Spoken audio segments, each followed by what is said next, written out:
Bilkis Bano case, निवर्तमान सपा महानगर अध्यक्ष पर हुआ था मुकदमा, आज हुए जेल से रिहा। शाने अली शानू को जेल से लेने पहुंचे दिग्गज नेताओं का उमड़ा जनसैलाब। पूर्व विधायक शेर मुरादाबाद हाजी इकराम कुरैशी के सुपुत्र भी पहुंचे जिला कारागार। निवर्तमान महानगर अध्यक्ष का फूल मालाएं पहनाकर किया स्वागत। मुरादाबाद बिल्किस बानो केस के सजा याफ्ता कैदियों को रिहा करने के खिलाफ मशाल जुलूस निकालने पर मुगलपुरा पुलिस ने महानगर अध्यक्ष समेत 3 के नामजद व 40 अज्ञात के खिलाफ रिपोर्ट दर्ज की थी। मुगलपुरा पुलिस ने निवर्तमान महानगर अध्यक्ष शाने अली शानू को गिरफ्तार करके अदालत में पेश किया। विधान जज ने शानू को न्यायिक हिरासत में जेल भेज दिया था। थाना मुगलपुरा पुलिस ने शाने अली शानू के अलावा अतर अंसारी और तालिब अंसारी को नामजद किया था। पुलिस द्वारा दर्ज की गई रिपोर्ट में धारा 147, 107, 285, 153A, 153B, 188, 291 और 505/2 लगाई गई है। पुलिस ने सुबह ही शाने अली शानू को गिरफ्तार कर लिया था। शानू से मिलने व सिफारिश लेकर आने वालों को देखते शाने अली को पाकबड़ा थाने भेज दिया गया था। दोपहर में शाने अली शानू को सिविल लाइन अस्पताल लाया गया। यहाँ सपा नेताओं की भीड़ लगने पर उन्हें अदालत ले जाया गया। अदालत ने शाने अली शानू को न्यायिक अभिरक्षा में रखने का आदेश दिया था, तो वहीं न्यायालय ने आज निवर्तमान महानगर अध्यक्ष को जिला कारागार मुरादाबाद से रिहा करने के आदेश कर दिए, जिसको सुनकर उनके समर्थकों में खुशी की लहर दौड़ पड़ी और बड़ी तादाद में उनके समर्थक सपा के दिग्गज नेता व अन्य पार्टियों के नेता व विधानसभा 27 के पूर्व विधायक हाजी इकराम कुरैशी के दोनों सुपुत्र भी निवर्तमान महानगर अध्यक्ष को लेने जिला कारागार मुरादाबाद पहुंचे। पूर्व महानगर अध्यक्ष के जिला कारागार मुरादाबाद के गेट से निकलते ही उनके समर्थकों में जोश की लहर दौड़ पड़ी और उन्होंने अपने अध्यक्ष का फूल मालाएं पहनाकर व मिठाई खिलाकर स्वागत किया और उनके कार्य की सराहना करते हुए कहा कि हम आपके साथ हमेशा खड़े थे और आपके साथ ही खड़े रहेंगे। आप संघर्ष करो, हम आपके साथ हैं। मुल्क की सोच न्यूज से शारिक अंसारी के साथ फैजान कुरैशी की रिपोर्ट। जो भी ऐसा है, हमने गोधरा कांड जो हुआ था उसमें बिल्किस बानो के परिवार से 7 कत्ल हुए थे। उसमें जो 11 आरोपी थे उसमें गुजरात सरकार ने उन्हें अच्छे आचरण के कारण जो है जेल से रिहा कर दिया। हमारा विरोध ये था कि जिन 2 लोग 7 कत्ल कर सकते हैं उनका आचरण कैसे हो सकता है, अच्छा हो सकता है। उनको दोबारा गिरफ्तार किया जाए, उन्हें जेल भेजा दिया।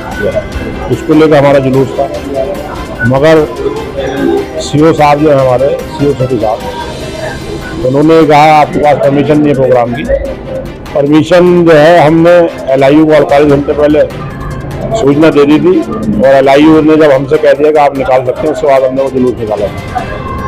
मगर क्योंकि सीओ साहब ये कहते हैं मैं सरकार का नौकर हूँ, तो उन्होंने सरकार का काम किया, जबकि सरकारी नौकर होने का मतलब ये होता है कि जो संविधान में व्यवस्था है, जो संविधान के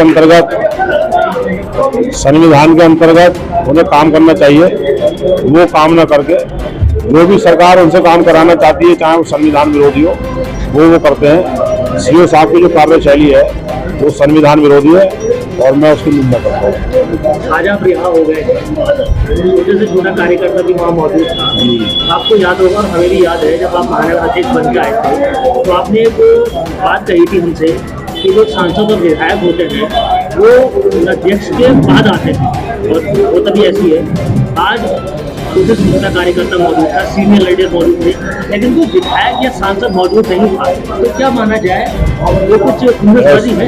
ऐसा है, हाजी नासिर कुरैशी साहब 3 बजे मेरे पास पहुंचे थे आज जेल में। कमाल अख्तर साहब कल मेरे पास पहुंचे थे। जो विधायक मुझे अध्यक्ष मानते हैं वो पहुंचे थे, जो नहीं मानते विधायक या सांसद वो नहीं पहुंचे।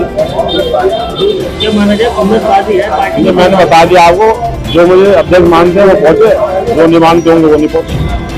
अब क्योंकि आप अभी निवर्तमान महानगर अध्यक्ष हैं, चुनाव भी हो सकता है इसी वजह से नहीं पहुंचे हो। सांसद जी के निवर्तमान में जब मौजूदा हो जाएंगे तो जवाब देंगे। अगर मौजूदा आप हो जाएंगे, दोबारा बन जाएंगे, तो क्या आपकी तरफ से क्या पहल की जाएगी, क्या कार्रवाई? मेरी तरफ से पहल की जाएगी, जैसे पहले कार्यकर्ताओं को सम्मान दिया गया है, मैं चाहूँगा मैं उससे ज़्यादा उन्हें सम्मान दूँ।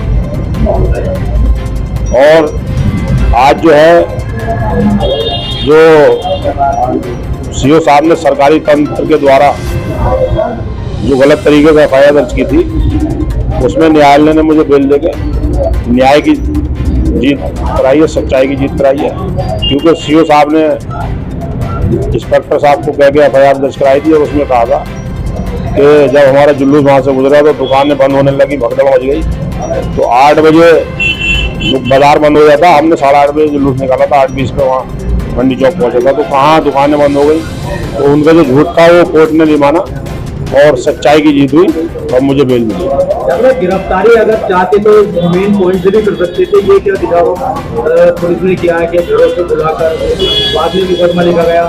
आपको जो कहा सुनी भी हुई पीओ महोदय की, उसके बारे में क्या कह रहा है कि घर से बुला के गिरफ्तार किया? नहीं, सीओ साहब से मेरी कोई कहा सुनी नहीं। सीओ साहब ने कहा था कि इधर रामडोल का जुलूस आ रहा है, आप अपने कार्यकर्ताओं को दूसरी तरफ से ले जाइए। उन्होंने डायरेक्ट कार्यकर्ताओं से कहना शुरू कर दिया, तो मैंने उनसे कहा था ये आपकी नहीं मानेंगे, मुझसे आपने कह दिया, मैं इनसे कहता हूँ मैं नहीं ले जाऊंगा। उसको उन्होंने मुद्दा ये बनाया कि महाअध्यक्ष ने जो है हमसे बदतमीजी की, तो वो बिल्कुल सरासर झूठ है। गिरफ्तारी बाद में दिखाई गई है, गिरफ्तारी नहीं हुई है इसमें। मैं खुद वहाँ थाने पे पहुंचा था क्योंकि रात में एफआईआर दर्ज हो चुकी थी। उनकी प्लानिंग ये थी कि शाम जो है आएगा नहीं और हम फिर घर पे दबीशे देंगे और हम फिर उसे दिखाएंगे कि भगोड़ा भगोड़ा। वो मैंने उनकी प्लानिंग फेल कर दी सीओ साहब की। और मैं अपने सभी कार्यकर्ताओं का, नेताओं का बहुत शुक्रिया अदा करता हूँ जो कल से मेरे साथ हैं।